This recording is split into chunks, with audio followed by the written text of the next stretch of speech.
All right, so I've given you, I have this white pumpkin. You can leave it white. There are white pumpkins. I'm gonna do another video where we do like an intricate pattern on here. I have another one that I've done that's not here to show you. We'll do that in another video. I've probably given you assorted oranges, and you, there may be enough of each one, but I usually, what I'm hoping you'll want to do, these are all kind of variegated to some extent or another. So I'm actually going to show you how I'm going to take, for each section of the pumpkin, I'm actually going to take a little bit of 3 different colors, and you can just do a solid color like I said, but I'm going to just mix these a little bit. So you see I'm just pulling like this, and then getting that mixed just a little bit.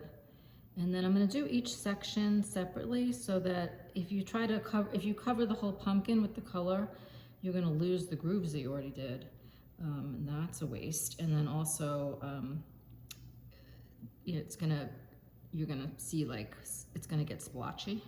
So we're gonna just try to cover one section at a time. Oh, I meant to switch my needle back. You don't want to do the blue needle for this. We may do the grooves again after, but right now we just want to take, so it doesn't, you don't have to worry, because this whole thing is going to be these oranges, you don't have to worry about the lines. Those who've done classes with me before know I have a special technique for getting the edges really sharp, but this is just a matter of, we're doing each section so that we can maintain the sculpting while doing a really nice job adding color. So you don't really have to worry about, like, this can, it's fine if this goes into another section or doesn't quite cover the whole section. So I'm gonna very lightly go all over this, get it all tacked in. And let's see.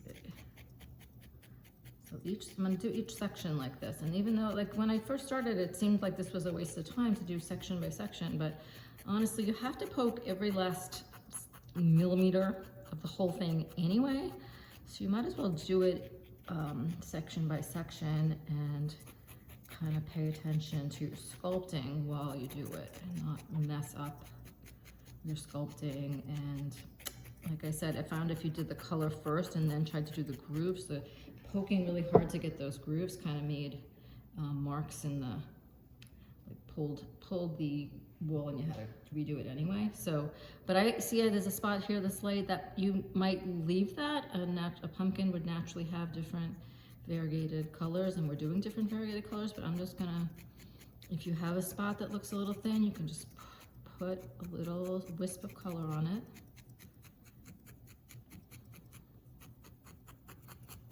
So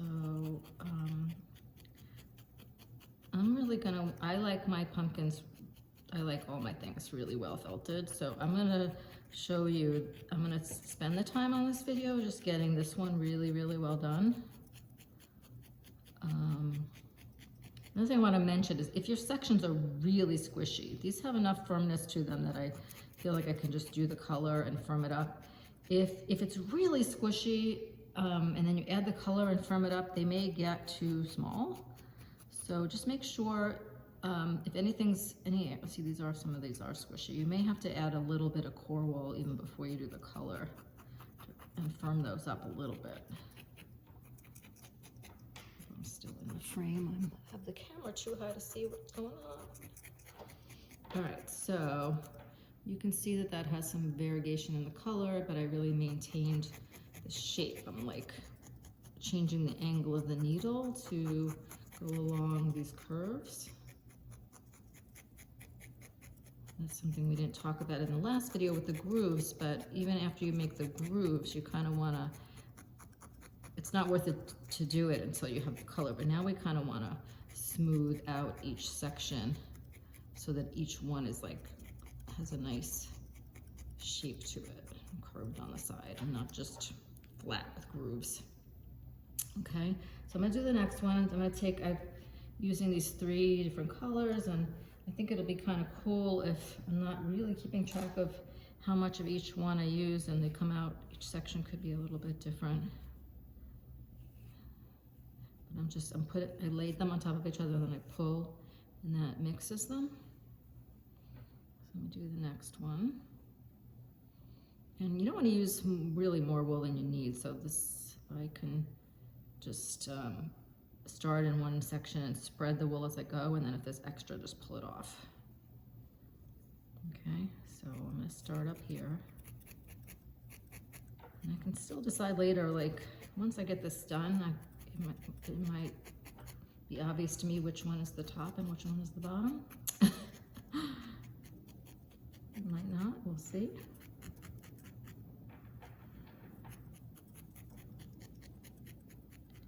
Okay, so first I do like to tack down the edges first.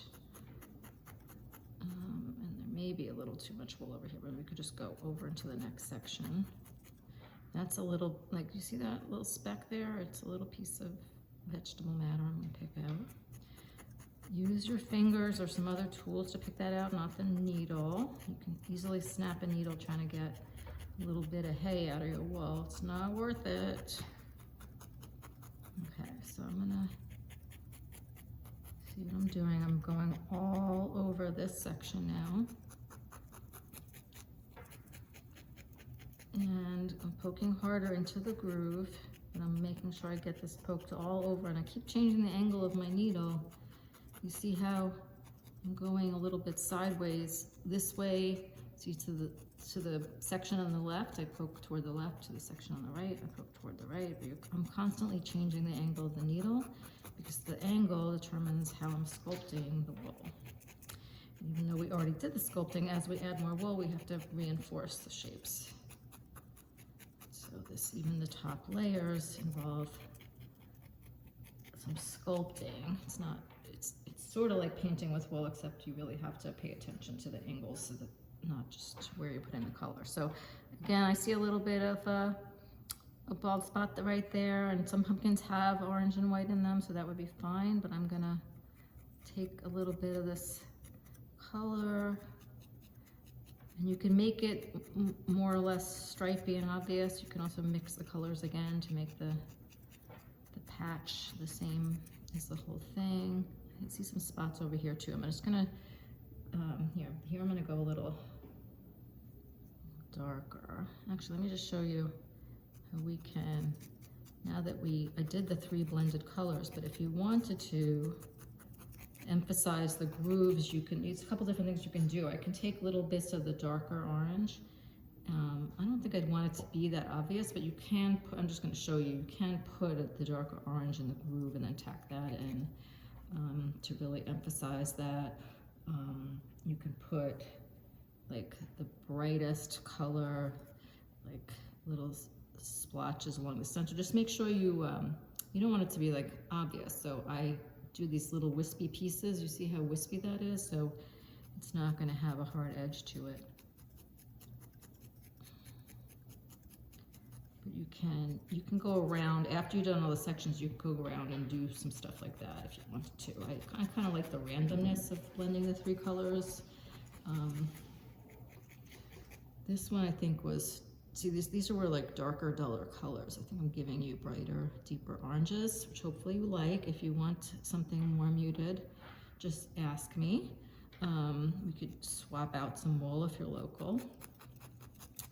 So that's what I'm going to keep going around and doing. And once I have an orange pumpkin, then we can work on stem and leaves and stuff. I'm probably going to demonstrate the stem and leaves on this one that's already done. And let's see what else. And I'll do another video. I'm going to just put a little pattern on this one. So something kind of natural but kind of funky. All right, because you could do anything you want. You can make pink pumpkins. I don't know what, it's not the wool I've given you, but if you have it, you can make any fantasy pumpkin you'd like to make. We're gonna do mostly oranges. This one with the pattern though is gonna be like peachy and green and pinkish purple, because that's what I like to do. Okay.